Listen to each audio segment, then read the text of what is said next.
Paul Bates here aboard Southern Estate with my twin brother Pete. And today we left Geneva on Lake Erie here, and we're making an ambitious run, a 120-mile run today.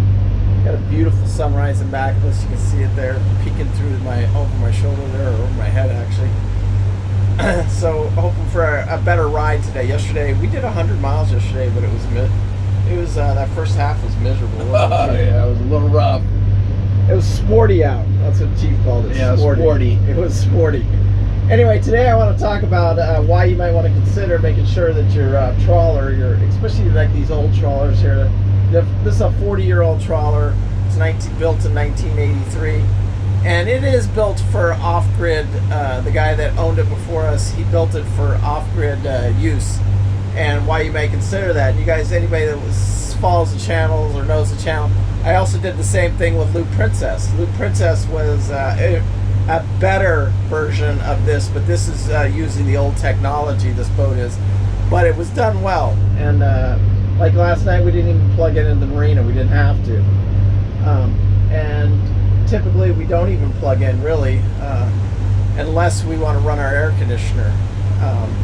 So the only reason we have to turn on, especially when we're running long days, because this particular boat, it utilizes the engines, and it has big alternators on it, and it has a huge battery bank. It has eight 6-volt batteries all run in series, and then goes into parallel. So it's 2 battery banks of 4 that go into one big battery bank.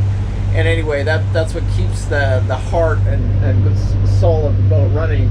And while you're running your engines every day and you're out, it's perfect because we don't have to do anything else. We already have to run our engines for propulsion, so we may as well use that same power to charge our batteries, which we do, and then we can go 24 hours.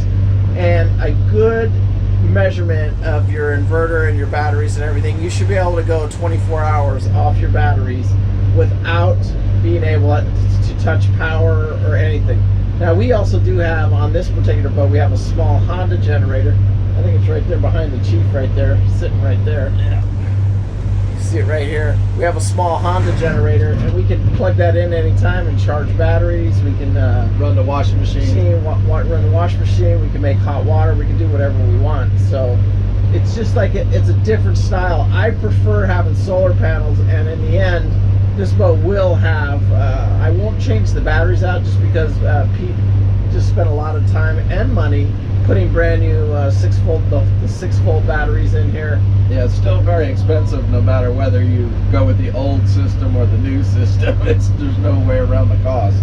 Anyway, so we'll keep the 6-volt batteries in here for now, and I will add probably 3 big massive solar panels to it and put a Vectron charger on it. Clean up the wiring a little bit. He's done a lot of the wiring in the boat already. I got to like modernize it. We plugged in a marina once we couldn't get power, and I think it just needs that ground fault switch from Vectron cells. I'll have to get one of those and put it on here. But besides that, we have the generator. We have a big 15K generator on this boat that will run the entire boat. It'll run all the air conditioners, everything at one time. Plus, yeah. It's almost too big. Yeah, we could run a small city with what we have. Yeah, it's a pretty big generator, and so we got it running. It's fairly quiet too, and we have used it on this trip once, so yeah, we'll use it again as it heats up here, especially when we get on that river system. We'll be using it more, trust me. Yeah. But I think it's important to have your boat, your trawler set up for off-grid. Personally, I like solar panels. This boat will have solar panels, no doubt about that. And but for now, it will go 24 hours with the refrigerator that's running all the fans, watching TV. This one, Loop Princess, everything was manual. I had to take a manual switch to change everything. On this boat, it's all he has it all set up automatic. If you plug in power, if you unplug the power, no matter what, you always have power on. With you would have to manually switch it, and you couldn't mess it up after that neither. But in the automatic, I guess that switch could fail. And that's why I went with that on Loop Princess. And that's just a transfer switch from going from shore power to generator to to inverter, whatever. This is all auto. It has an auto switch, and your big expensive inverters, they'll have that. They're automatically built into the inverter. That auto transfer switch. Did you know that? I didn't. Yeah, when you spend a lot, I think this thing has a trace inverter in it, big trace 4,000 watt inverter in it, and it'll run anything on the boat, but you just suck your batteries down. But even last night, we didn't plug in the power. I woke up this morning. We started an early morning start this morning. We still have plenty of juice left in the batteries. Yeah, I think there were still 3 green bars on there. Yeah, it was.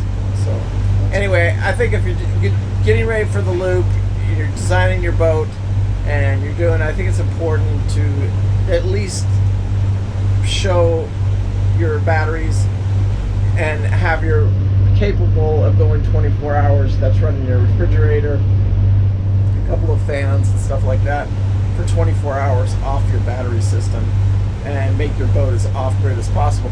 Also, we pulled in some of these marinas, you can't even plug into them. They don't have power. Yeah, a lot of them, especially when there's a lot of boats, you won't have power.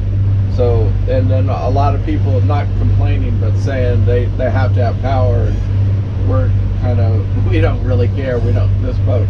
Yeah, we can go either way, and it's just a nice option. And also, when you start manhandling the 50 amp cords and all that stuff, it's a mess. Yeah. It really is a mess. Yeah. So, and in my opinion, you're better off. More independent you are, the better off you're going to be. Yeah, and one other thing too, if you could set your boat up on 30 amp instead of jumping to the 50 amp. Yeah, there's a lot of places we've been to, and I'll do that and talk about that in another video.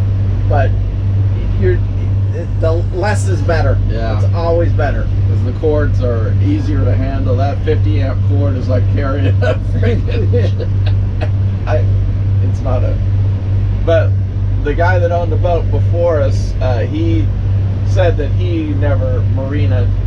He always anchored, and the anchor on this boat too, which we haven't talked about, that it's 100 pounds. So once you drop this anchor, this boat's pretty much set. So like I said, he set the boat up 100% for off-grid. Not even. He says that he didn't even stay at marinas. So I believe him.